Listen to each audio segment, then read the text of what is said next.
जय जगन्नाथ शुभ सकाळ आज हूँ 8 अक्टोबर मंगलवार। चलतु जानिबा देश विदेशर 20टी बड़ खबर। जदि ए पर्यंत आपण वीडियो को लाइक करना वीडियो को लाइक करी चैनल को सब्सक्राइब कर दियंतु। आउ आपण केउ जिल्लारो ए वीडियो को देखुचंती कमेंट करी जणाई दियंतु। आसंतु नजर पकेबा आजिर खबर उपरे।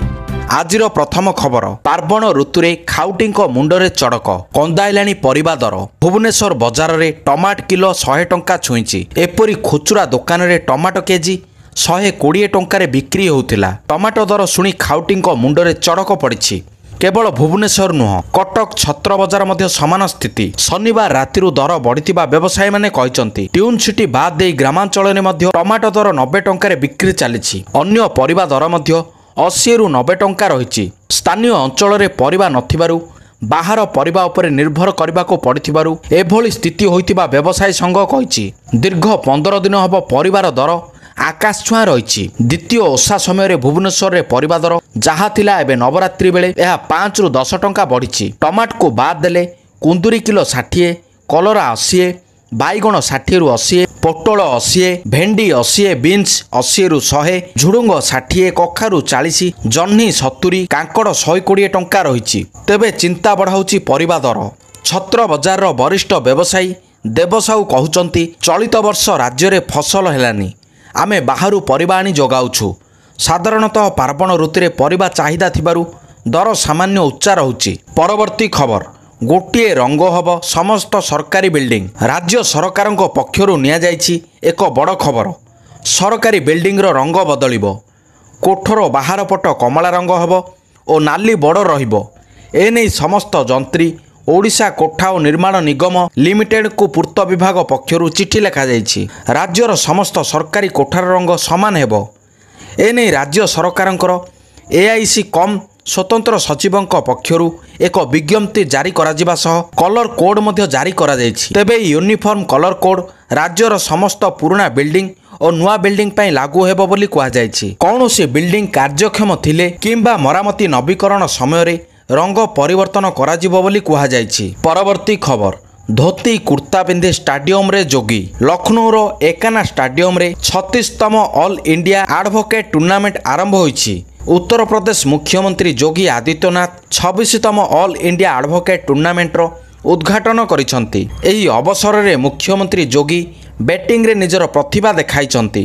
क्रिकेट पिच रे मुख्यमंत्री निजर जादू देखाइबा सह गोटिए परे गोटाए धुआंधार शॉट मारिथिले, जहार वीडियो मध्य सोशल मीडिया रे भाइराल होउछि। यूपी मुख्यमंत्री को एही शैली मध्य भाइराल हेबारे लागिछि। All India advocate cricket tournament रो उद्घाटनी भाषण रे जोगी कहिचंती जे क्रीडा आम समस्तंको गोटिए दलर भावना रे कार्य करबाकू प्रेरणा देइथाय। एहा मनोरंजन सहित आमको निज सामर्थ्यर मूल्यांकन करबाकू सुजोग प्रदान करे। परवर्ती खबर, डिसेम्बर सुधा समस्त आवेदनकारी को मिलिबो सुभद्रा टंका। प्रथम 2टी पर्याय रे सुभद्रा टंका पाई नथिबा आवेदनकारी पई आसिला बड़ खबर। प्रथम 2टी पर्याय रे सुभद्रा टंका पाई नथिबा हिताधिकारी को आसंता डिसेम्बर सुधा प्रथम पर्याय सुभद्रा टंका प्रदान करा जिवो बोली उपमुख्यमंत्री प्रभाती परिडा कहिसंती। सूचना अनुसार प्रथम किस्तिर द्वितीय पर्याय सुभद्रार 1 टंका प्रदान करा जायथिला। आसंता 9 तारिख रे योग्य हिताधिकारी को डीबीटी माध्यम रे सुभद्रा टंका दिया जिवो। आज सुधा 32 लाख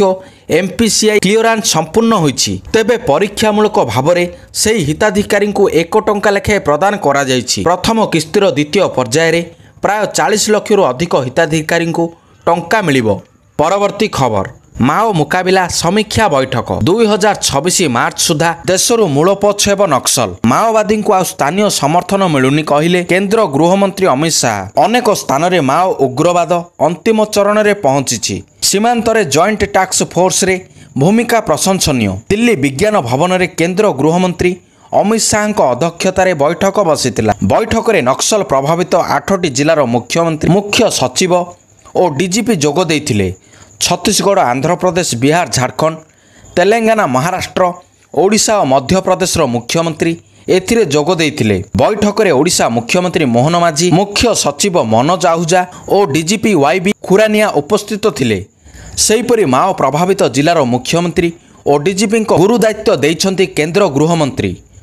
नक्सल मुकाबिला नहीं प्रति मासरे मुख्यमंत्री समीक्षा करने सह प्रति 15 दिन को थरे समीक्षा करेंगे पुलिस डीजी। परवर्ती खबर, आरजीकर हरर सीबीआई चार्जसीट्रे बड़ खुलासा आरजीकर मेडिकल कॉलेज और हॉस्पिटल ट्रेनिंग डाक्तरों को दुष्कर्म और हत्या मामलें सीबीआई चार्जसीट्रे बड़ खुलासा होती। ट्रेनिंग डाक्तरों को गण दुष्कर्म होइथिला अभियोग उपरु परदा हटिची। चार्जसीट अनुसार ट्रेनिंग डाक्तरों को गण दुष्कर्म करा जाय नै। संजय र ही मुख्य अभियुक्त थिला। से ही दुष्कर्म पर हत्या करिथिबा सीबीआई रो चार्जसीट्रे उल्लेख रही। तेबे 2 मास तदंत मध्य आरजीकर कोलकातार सिलिदा स्थित अतिरिक्त मुख्य जुडिशियल मजिस्ट्रेट कोर्ट रे चार्जसीट दाखल करिबो सीबीआई। यह पूर्व सीबीआई सूत्ररु प्रकाश रिपोर्ट अनुसार 200 जनक विवृत्ति को चार्जसीट रे रेकर्ड करा जायछि। एथिरे संजय राय को मुख्य अभियुक्त भावरे दर्शा जायछि। परवर्ती खबर कटक दुर्गा पूजा नियोजित हेबे 60 प्लाटून पुलिस फोर्स। कटक सहर रे दुर्गा पूजा मोट 60 प्लाटून पुलिस फोर्स रहिबे। 2 कंपनी सीआरपीएफ फोर्स नियोजित हेबे। उभय पूजा और भसाणी पुलिस बंदोबस्त मोबाइल पेट्रोलिंग फुट पेट्रोलिंग आरंभ हो गलानी। सुना चांदी मेढ़ निकट में मृतयन हेबे बंदूकधारी पुलिस। भिड़ को देखि 1 वे ट्राफिक व्यवस्था करा जिवो। कटक डीसीपी जगमोहन मीना सूचना। कटक रे शारदीय पूजा और भसाणी आसिला कड़ा नियम। दशहरा रुमाल की गामुछा धरी नाचिबा मना। दशहरा भसाणी रे नाचिबा नहीं पुलिस पक्षरु कटकणा जारी होईची। शोभा यात्रा रे महिला नाच को मध्य संपूर्ण निषेध कला ग्रामांचल पुलिस। कटक जिलापाल सम्मिलनी कक्ष रे आयोजित शारदीय दुर्गा पूजा ग्रामांचल प्रस्तुति बैठक रे एभली निष्पत्ति निया जायछि। एथिरे व्यतिक्रम कले आईन अनुଯାयी दंडित हेबे। परवर्ती खबर बस धर्मघट स्थगित। धर्मघट निष्पत्ति ओहरिले दक्षिण और पश्चिमांचल बस मालिक संघ। काली संध्यारू आरंभ होबाकु थिबा बस धर्मघट शेष में प्रत्याहृत होईछि। परिवहन मंत्री आलोचना परे एपरी निष्पत्ति शुणाउछंती बस मालिक संघर कार्यकर्ता। दुर्गा पूजा चलचंचल सारा राज्य। ए समय छुट्टी रहुतिबा लोके अधिक बस रे यात्रा करती। हेले घरोई मालिक संघ पक्षरु सोमवार संध्यारू 24 घंटिया बस बंद डाकरा दिया जाइथिला। लक्ष्मी बस रो टायर 2 सेवा अर्थात ब्लॉक रु जिला मुख्यालय पर्यंत चलाचल को प्रतिवाद करी दक्षिण और पश्चिम ओडिशा रे 14 जिले में घरोई बस मालिक संघ एभली निष्पत्ति नेइथिले। एने सरकार सोमवार आलोचना पई घरोई मालिक संघ कर्मकर्ता को डाकिथिले। आलोचना विफल हेले यात्री को नाही नथिबा समस्यार सम्मुखीन हेबाकू पड़िबो बोली चिंता थिला। बैठक पर मंत्री कहिसंती सौभाग्यपूर्ण वातावरण भितर आलोचना शेष होईछि।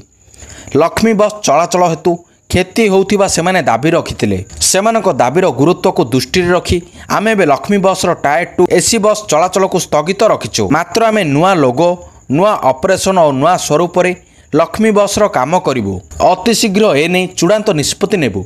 तेणु एबे उभय संघ पक्षरु आंदोलन प्रत्याहृत होईछि। परवर्ती खबर हॉस्पिटल रे भर्ती हेले विशिष्ट शिल्पपति रतन टाटा। विशिष्ट शिल्पपति तथा टाटा स्पॉन्सर पूर्वतन चेयरमैन रतन नाभाल टाटा को सोमवार सकाळे ब्रेक कैंडिंग हॉस्पिटल रे इंटेंसिव केयर यूनिट आईयूसी रे भर्ती करा जायछि। खबर अनुसार रतन टाटांकर अवस्था गुरुतर हेबारु तांको गतकाली राति प्राय 12:30 रु 1 घंटा मध्य ब्रेक कैंडिंग हॉस्पिटल रे भर्ती करा जायथिला। रतन टाटांको रक्तचाप ह्रास पाइबा हेतु तांको जरूरी कालीन वार्ड रे भर्ती करा जायथिला। परवर्ती खबर फ्लाइट रे चलीथिला नॉनस्टॉप अश्लील फिल्म। ऑस्ट्रेलिया सिडनी रु जापान हेनेडा जाउथिबा एक विमान रे अश्लील फिल्म चलीथिबा अभियोग आनिछंती यात्री।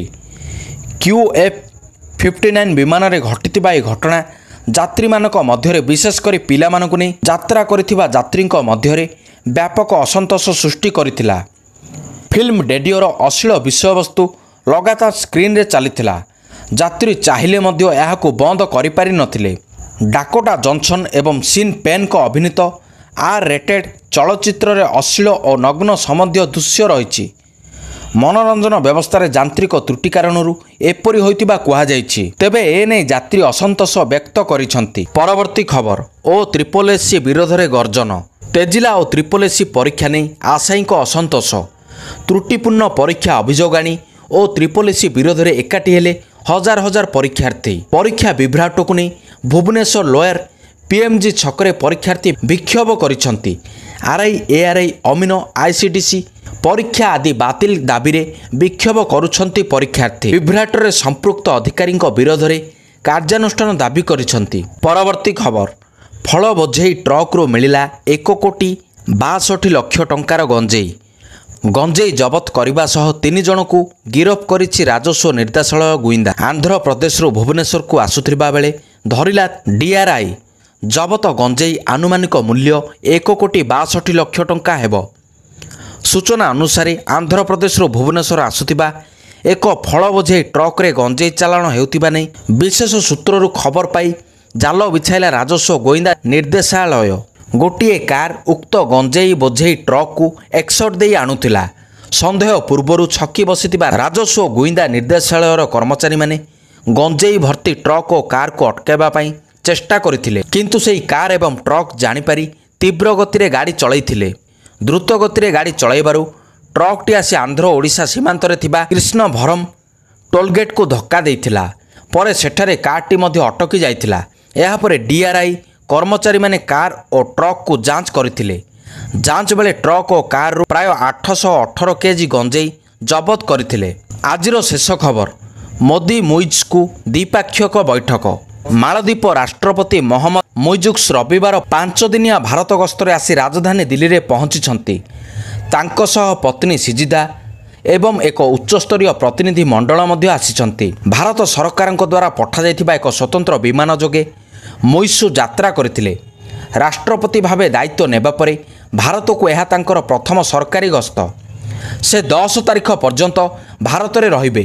ଏହି ସମୟରେ ପ୍ରଧାନମନ୍ତ୍ରୀ ନରେନ୍ଦ୍ର ମୋଦି, ବିଦେଶ ମନ୍ତ୍ରୀ S ଜୟଶଙ୍କର ଏବଂ ଅନ୍ୟ ବରିଷ୍ଠ ମନ୍ତ୍ରୀମାନଙ୍କ ସହ ସେ ବିଭିନ୍ନ ଦ୍ୱିପାକ୍ଷିକ ଆଞ୍ଚଳିକ ଓ ଅନ୍ତର୍ଜାତୀୟ ପ୍ରସଙ୍ଗରେ ଆଲୋଚନା କରିବେ। ରବିବାର ଅପରାହ୍ନରେ ମୁଇଜ୍କୁ ନୂଆଦିଲ୍ଲୀରେ ପହଞ୍ଚିବା ପରେ ସନ୍ଧ୍ୟାରେ ବିଦେଶ ମନ୍ତ୍ରୀ ଜୟଶଙ୍କରକୁ ସାକ୍ଷାତ କରିଥିଲେ। ଏହାପରେ ଜୟଶଙ୍କର ସୋସିଆଲ ମିଡ଼ିଆରେ ଏନେଇ ଏକ ପୋଷ୍ଟ କରି ଲେଖିଥିଲେ, ଆଜି ରାଷ୍ଟ୍ରପତି ମୁଇଜ୍କୁ ଭାରତ ଗସ୍ତ ଆରମ୍ଭ ହୋଇଥିବା ବେଳେ ତାଙ୍କୁ ଭେଟି ବିଭିନ୍ନ ପ୍ରସଙ୍ଗରେ ଆଲୋଚନା କରିଛି। ଦ୍ୱିପାକ୍ଷିକ ସମ୍ପର୍କକୁ ବଢ଼ାଇବା ପାଇଁ ତାଙ୍କ ପ୍ରତିଶ୍ରୁତିବଦ୍ଧତାକୁ ପ୍ରଶଂସା କରୁଛି। ମୁଇଜୁ ଚଳିତ ବର୍ଷ ଜୁନରେ ଅନୁଷ୍ଠିତ ପ୍ରଧାନମନ୍ତ୍ରୀ ମୋଦିଙ୍କ ଶପଥ ଗ୍ରହଣ ସମାରୋହକୁ ଆସିଥିଲେ। ଏହି ସମୟରେ ଉଭୟ ନେତା ଭାରତ ଓ ମାଳଦ୍ୱୀପ ମଧ୍ୟରେ ଦ୍ୱିପାକ୍ଷିକ ସମ୍ପର୍କକୁ ମଜବୁତ କରିବା ପାଇଁ ସହମତି ପ୍ରକାଶ କରିଥିଲେ।